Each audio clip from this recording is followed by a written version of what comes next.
Everyone, welcome back to this Smart Week in Marketing. This is your host Sajid Islam, and today I'll be going over the notable news and updates in digital marketing space from the week of December 27, 2021. But first, I want to say this is the last episode of 2021, as well as the first one that actually kind of spills over a little bit in 2022. So Happy New Year. And, thank you very much for listening to the podcast. I look forward to serving you all in 2022 and beyond. With that, let's start off. First, there is an update from Google that says, there is a way for you to basically mark your products. It's basically the way, there is has a new feature where you can mark a product section that allows you to mark a product as special, and when you mark it as special, your product shows up at the top of your Google Maps and Google listings, right? Why would you want to do that? So if you have a particular product that is probably the cash cow, you can go ahead and mark it, and voila, everyone who comes and looks up your business, that's the first thing they see. So go ahead, try it out, and you'll be glad you did. With that, let's move on to the next one.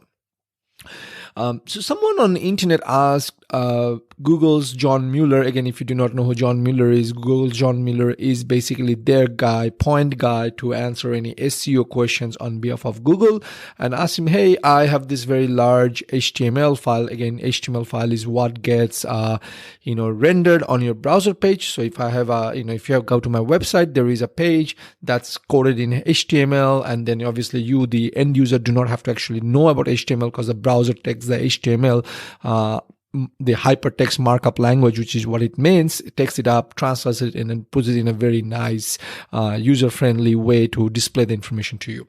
So someone said, hey, I have this large HTML file. I'm trying to upload it to Bing, and Bing is, giving me an error message that page is too long. Page is too large.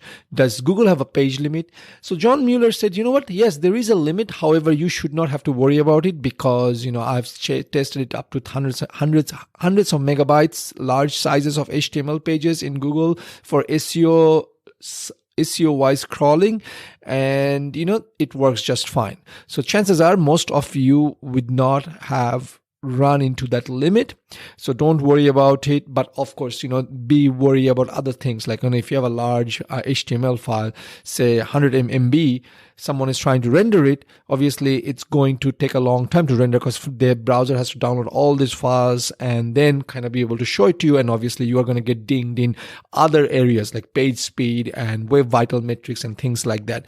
So Google's John Mueller suggestion, as well as my suggestion, is that obviously you don't have to you don't have to decide, oh, it's 25 kilobytes versus 100 kilobytes, or 25 kilobytes versus 50 kilobytes. You don't have to do penny pinch, but obviously try to keep it to what it needs to be, and don't worry about it. Go ahead and code whatever you need to code. If you want to embed your CSS file or JavaScript into an HTML file and make it like 500 kilobytes, that's fine. I think that should be fine. Again, these are hypothetical numbers I'm just using to explain you the point here. The point here is that now if you're going to combine, let's just say 10,000 kilobytes file into one, maybe that's when you probably start to get dinged on SEO. Okay.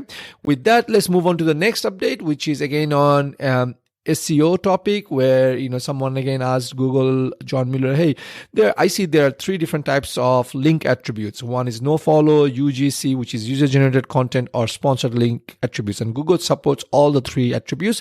What is better? Is one better than the other? And John Mueller says, there is no SEO value. Doesn't matter whether you do a user link that says no follow, or user generated content, or sponsored link attributes. So go ahead and use it. We don't lose your sleep over it. But by the way, what does no follow mean? Sometimes, a web page, so for example, our website is Market and Grow. It's going to say, we are going to add a link to us website. Let's just say, hey, go check this out. This cool co-working space XYZ place, right? And I could just put the link in, and when Google's crawler or spider comes to index our page and it sees a link, it will follow that link and go to that co-working space. Now, oftentimes people will just put the word nofollow or put nofollow as in the instructing the crawler, Google spider, Google crawler, whichever way you look at it, is going to say, hey, when you see a link, don't follow it, right? Just stay on my site, index my site, and that's about it. Don't follow the other side. Or, if you have a user-generated content, someone else provides, say, comments on your site, right? And you want to put a link in there, you're marking it as, tagging it as user-generated content. You're telling the robot again, hey, this is not my content. Someone else put it in. I do not know. Don't, follow it. Similarly, sponsored. Hey, I'm sponsoring this. This is someone paid me to put this link on our website. I do not know what it is, but this is a pay for play. So basically what it boils down to is that there is no difference. Go ahead and use it. Obviously, I would say for your own accounting purposes, inventory purposes, you may want to link it the right way, as in put the right tag, so that way later on when you need to change something, you know which one is what. Okay. With that, this brings us to the last update of this week, as well as the last update of this year, is that previously, if your ad was disapproved because of a policy violation, say you are trying to, let's just say promote smoking products, right? Vaping products. And up until yesterday, the product was no longer allowed. And then starting today, it's allowed, right? Obviously, you tried up until yesterday, it was not allowed. And you tried to run an ad in December 2021. And obviously your ad was disapproved, and now it was sitting there.